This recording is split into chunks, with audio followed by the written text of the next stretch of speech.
कहां रह रहे हैं, किस जगह खड़े हैं, आपको स्थान देख करके ही बर्ताव में उतरना है। जैसे मंदिरालय है, आप वहां खड़े होंगे तो तमोगुण अपने आप बढ़ने लगेगा, आसुरी प्रवृत्ति बढ़ने लगेगी। ऐसे ऐसे जिस स्थान पर खड़े होने से, देखने से, बात करने से हमारी वृत्ति बिगड़ रही, उस स्थान का तत्काल त्याग कर देना चाहिए, वहां से हट जाना चाहिए। पहला है स्थान, जैसे सत्संग, यमुना जी का एकांतिक पावन तट, किसी लता के नीचे, किसी संत भगवान के सानिध्य में। अब हमारा ये स्थान भजन वृत्ति बढ़ाएगा। उस व्यक्ति का घर जिसके पास जाने से वासनाएं बढ़ रही, उस स्थान में जहां दृश्य देखने से हमारे अंदर गंदी बातें आ रही। पहला है स्थान। दूसरा है अन्न। बहुत बड़ा प्रभाव अन्न का होता है।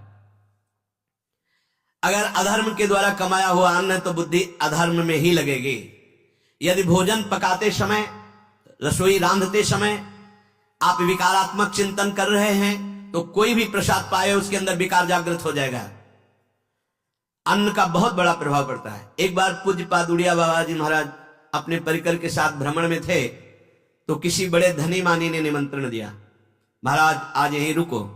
तो बाबा ने कहा हम लोग गांव के अंदर नहीं रुकते, तो बाहर कोई वृक्षों का समुदाय, जंगल जैसा, तो उसमें वहां रुके, पर भोजन उनकी तरफ से, भोजन सबने पाया। जब सुबह हुआ तो महात्मा जन, साधक जन एक दूसरे की तरफ देखे और बोले आज तो हमको बड़ा दोष हुआ, गंदा स्वप्न आया और हमारा संयम बिगड़ गया। बोले ये तो हमको भी हुआ, जितने थे सबको हुआ।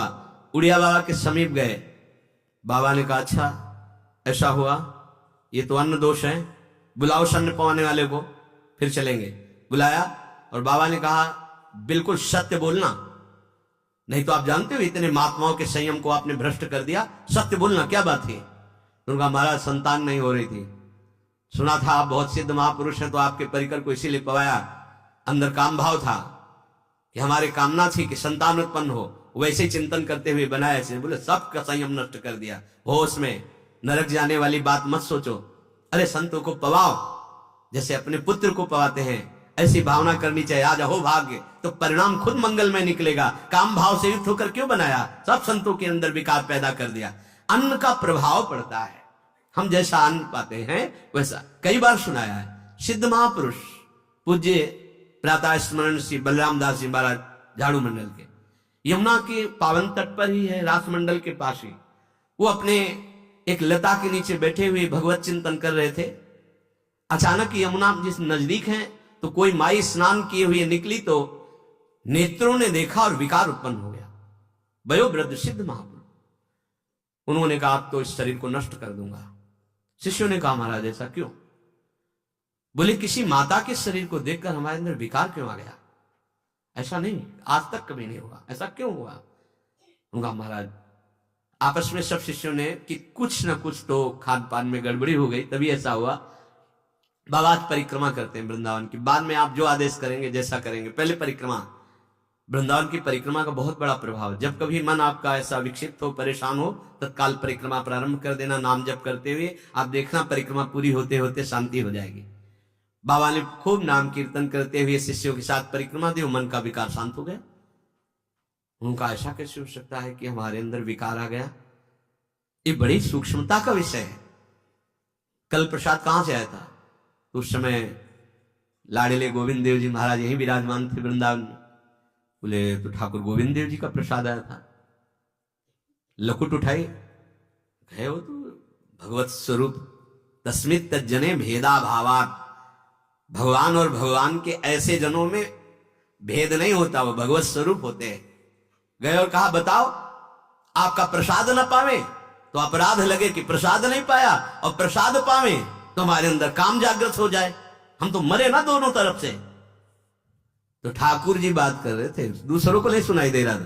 कह रहे थे कि देखो नाराज मत हो, कलकत्ता की वैश्या थी, उसने भोग लगाया, अब उसने भोग लगाया तो हमने चख पाया, तो आपको प्रसाद का किनका लेना चाहिए? किसने कहा था कि पूरा प्रसाद पाइए?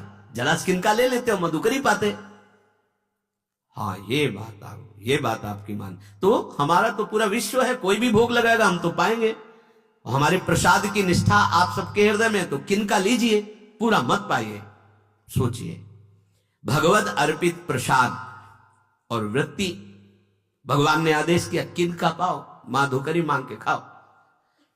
यहां वर्णन कर रहे, यदि हम अन्न थोड़ा भी हमारे अंदर दूषित चला गया, तो जब कभी ऐसी विकार की भावना हो, आपके अंदर विकार बन रहा है, तो खोजिए।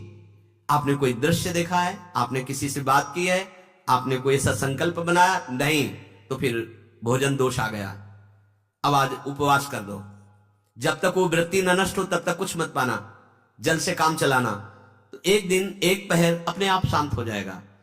अगर बहुत विकलता हो रही तो नाम कीर्तन शुरू कर दो, भोजन मत पाना, नाम कीर्तन शुरू, बिल्कुल शांति मिल जाएगी, बिल्कुल। और ये तो उदाहरण महापुरुष इसलिए देते कि हम सावधान रहें। हमारे अच्छे भाव या बुरे भाव में ये 10 बातें बहुत प्रभाव डालती हैं। पहला स्थान, दूसरा अन्न, और तीसरा जल। पानी भी बहुत संभाल के नहीं।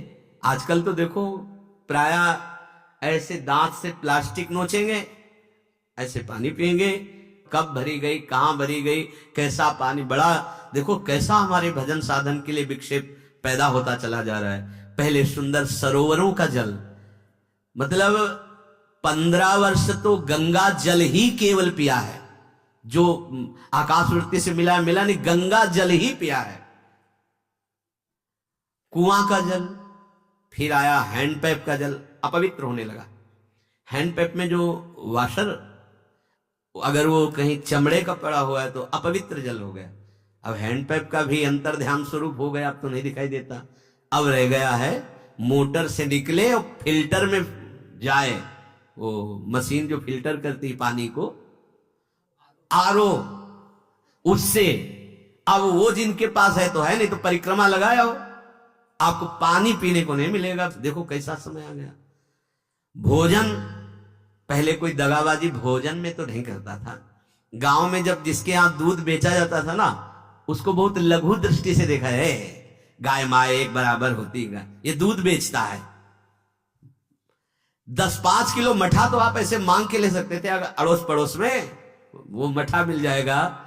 जब कोई उत्सव होता, फ्री दूध 100, 200, 500 किलो पूरे गांव के सब दे देते, कोई ऐसे बेचता था। अब दूध नहीं, जब बूढ़े लोग बैठते थे कहते थे पानी बिकेगा आगे चल के। आज पानी बिक रहा है, नहीं बिक रहा, पानी बिक रहा है। हमें लगता है सबको ही पैसे से ही पानी है, वो बोतलें नीली नीली नहीं, इतनी बड़ी बड़ी बिकती, उन्हीं से पानी पिया जा रहा है। आगे और समय जल का प्रभाव पड़ता है।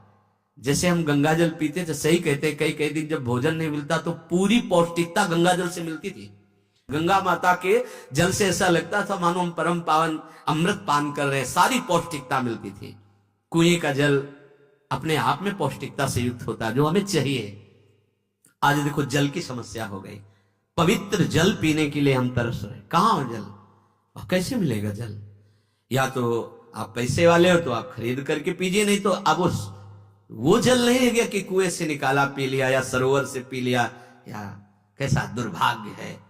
जल का बहुत बड़ा योग है साधना में। जैसे स्थान का तो परम पावन वृंदावन धाम, अन्न का तो अब हम भगवत प्रसाद पाते हैं, तो जल का बहुत बड़ा योग है। आज दूषित होता चला जा रहा है, क्योंकि अब हाथ की बात नहीं रह गई है कि आप सुंदर कुआं से जल लें या सरोवर से जल लें या आप नदी से जल लें। हाँ, स्वामी जी के लिए लिखा हुआ है कि रोज यमुना स्नान और रोज यमुना जल ही पान।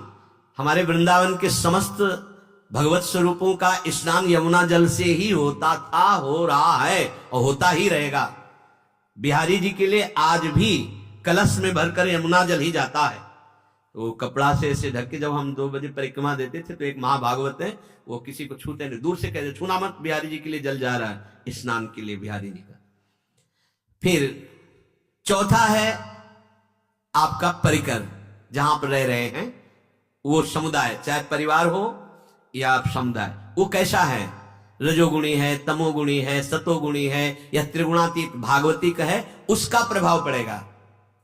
पांचवा है आपका पड़ोस, आसपास वाले घर, जैसा है वैसा प्रभाव पड़ेगा आपके ऊपर।